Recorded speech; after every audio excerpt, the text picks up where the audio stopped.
प्रिय छात्र छात्राओं, आप सबको आज की कक्षा में हार्दिक स्वागत है। पिछली कक्षा में हम लोगों ने संज्ञा के बारे में चर्चा की और संज्ञा के भेद के बारे में भी चर्चा की, परंतु उन संज्ञा शब्दों के प्रयोग के बारे में जानना बहुत ही महत्वपूर्ण है, क्योंकि हर एक संज्ञा शब्द या तो पुल्लिंग में होता है या स्त्रीलिंग में होता है। इसलिए हमें संज्ञा शब्द का लिंग जानना बहुत ही जरूरी है। तो आइए आज हम लिंग के बारे में चर्चा करेंगे। लिंग का सामान्य अर्थ है चिन्ह, लक्षण या निशान। लिंग से ही हम पुरुष या स्त्री की पहचान करते हैं। पुरुष जाति के प्राणी को पुल्लिंग और स्त्री जाति के प्राणी को स्त्रीलिंग मानते हैं। अर्थात हिंदी में दो लिंग होते हैं, पुंगलिंग तथा स्त्रीलिंग। प्रत्येक संज्ञा शब्द का लिंग इसलिए भी जानना जरूरी है कि जब हम उसका वाक्य में या भाषा में प्रयोग करते हैं तो कर्ता या कर्म के अनुसार ही क्रिया का परिवर्तन होता है।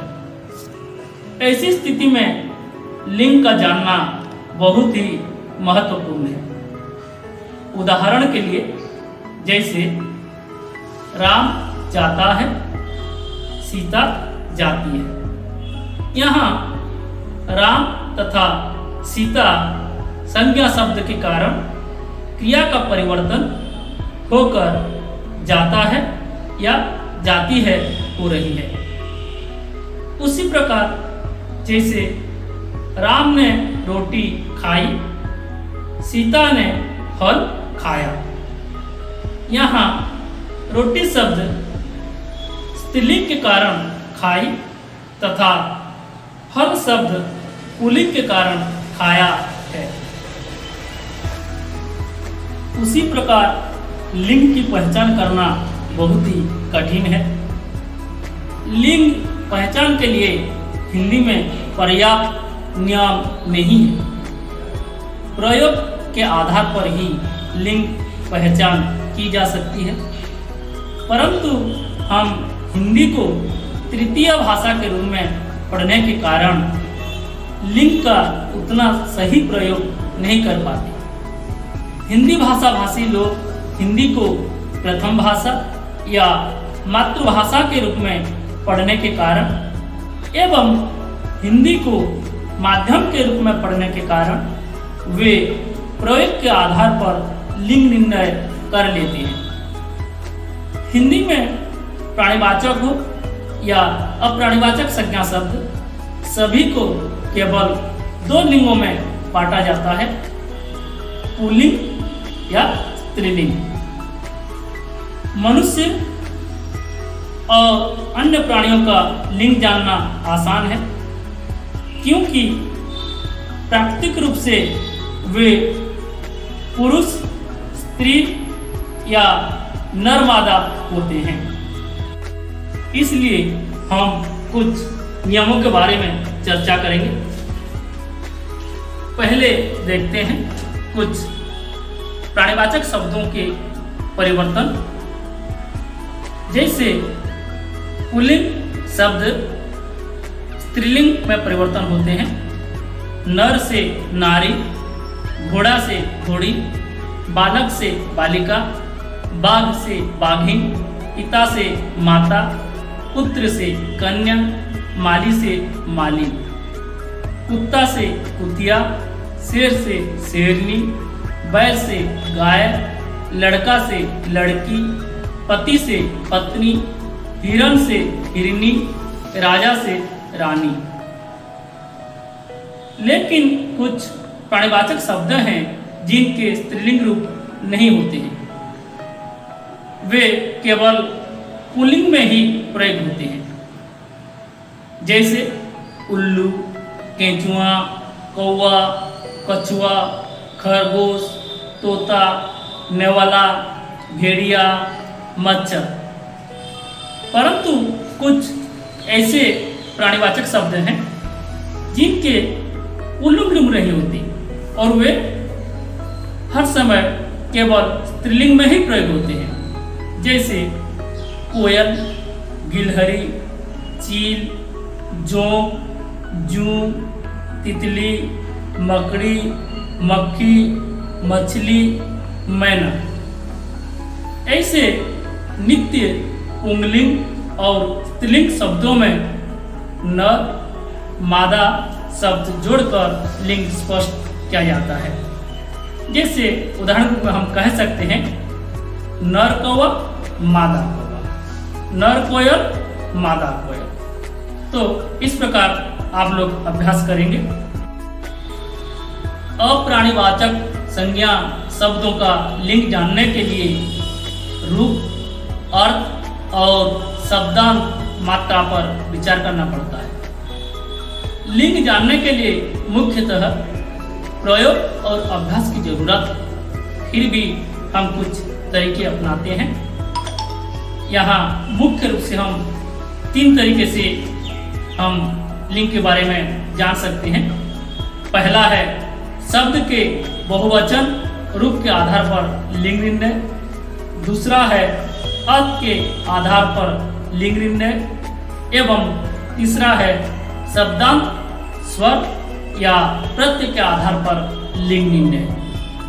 तो सबसे पहले हम यहाँ शब्द के बहुवचन के रूप के आधार पर लिंग निर्णय कैसे होते हैं उनके नियमों की चर्चा करेंगे।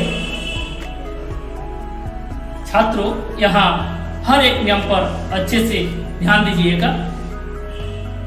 जैसे पहला नियम है, जिन अप्राणीवाचक अकारांत शब्दों का रूप बहुवचन में नहीं बदलता, अर्थात एकवचन तथा बहुवचन दोनों में एक साथ रहता है, वे शब्द पुंगलिंग हैं। जैसे भात, तेल, पवन, जल, खेत, दांत, बाजार, खेल आदि आदि।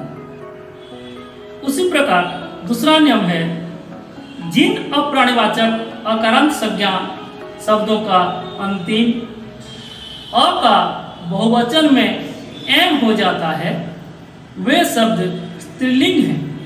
जैसे बात, ईंट, रात, राह, सड़क, लाश, नस, ईंट। अर्थात जैसे देखिए, बात से बातें, ईंट से ईंटें, रात से रातें, राह से राहें।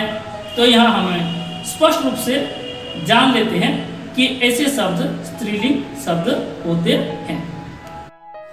उसी प्रकार तीसरा नियम है, जिन अप्राणीवाचक आकारांत संज्ञा शब्दों का अंतिम आ बहुवचन में ए हो जाता है, वे शब्द पुंगलिंग हैं। जैसे मेला, ताला, कपड़ा आदि। अर्थात मेला से मेले, ताला से ताले, कपड़ा से कपड़े। चौथा नियम, जिन अप्राणीवाचक आकारांत संज्ञा शब्दों के बहुवचन में ए जुड़ता है, वे शब्द स्त्रीलिंग हैं। जैसे आशा, उपमा, हवा, सेना। अगर इसे हम बहुवचन करते हैं, आशा से आशाएं, उपमा से उपमाएं, हवा से हवाएं, सेना से सेनाएं। अर्थात यहाँ भी ऐसे शब्दों को हम स्त्रीलिंग शब्द है पहचान लेते हैं। पांचवा नियम है, जिन अप्राणीवाचक ई या ई कारांत संज्ञा शब्दों के रूप बहुवचन में नहीं बदलते, वे शब्द पुंगलिंग हैं। जैसे गिरी, अतिथि, मोती, पानी आदि। छठवां नियम है, जिन अप्राणीवाचक ई या ई कारांत संज्ञा शब्दों की अंतिम ई या ई बहुवचन में या हो जाती है, वे शब्द स्त्रीलिंग हैं। जैसे नदी, मक्खी, चूड़ी, जाति आदि।